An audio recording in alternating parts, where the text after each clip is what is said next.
C'est un pays européen qui est historiquement un pays d'accueil, mais qui durcit de plus en plus sa politique migratoire ces derniers mois. Il s'agit du Portugal.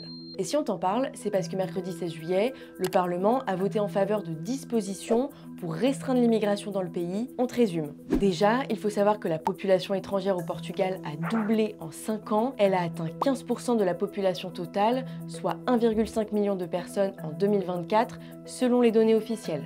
Concrètement, dans les nouvelles mesures votées par le Parlement portugais, les visas de travail ne seront désormais accordés qu'à des immigrés très qualifiés et les conditions pour demander le regroupement familial vont être plus exigeantes. Aussi, les Brésiliens, qui sont la première communauté étrangère du pays, ne pourront plus bénéficier d'une règle qui leur permettait de régulariser rapidement leur situation après leur arrivée au Portugal.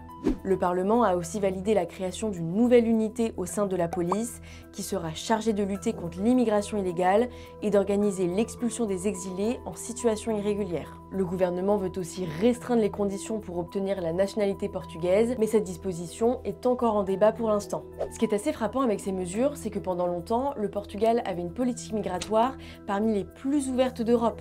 Mais l'actuel gouvernement de droite de Luís Montenegro a opéré un net virage sur le sujet à son arrivée au pouvoir en mars 2024. Par exemple, l'année dernière, l'exécutif a déjà abrogé une loi de 2018 cruciale pour l'intégration des étrangers. Elle permettait aux immigrés de demander une régularisation s'ils pouvaient prouver avoir travaillé depuis au moins 1 an en cotisant à la sécurité sociale, qu'ils soient arrivés de façon régulière ou non.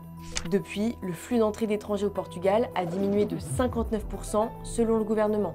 Et les associations d'aide aux migrants locales s'inquiètent du fait qu'abroger cette loi fait augmenter le nombre de migrants en situation irrégulière et aggrave leur situation.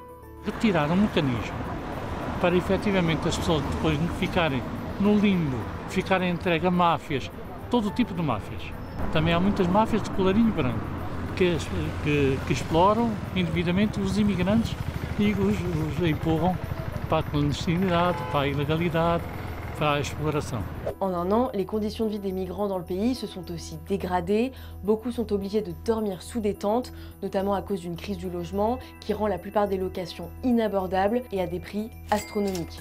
Puis en mai cette année, Lisbonne a annoncé l'expulsion prochaine de près de 18 000 immigrés après le rejet de leur demande de titre de séjour, dont 75% des immigrés d'Asie du Sud, avec la volonté affichée par le gouvernement portugais de revoir son système d'expulsion qui, selon lui, ne fonctionne pas.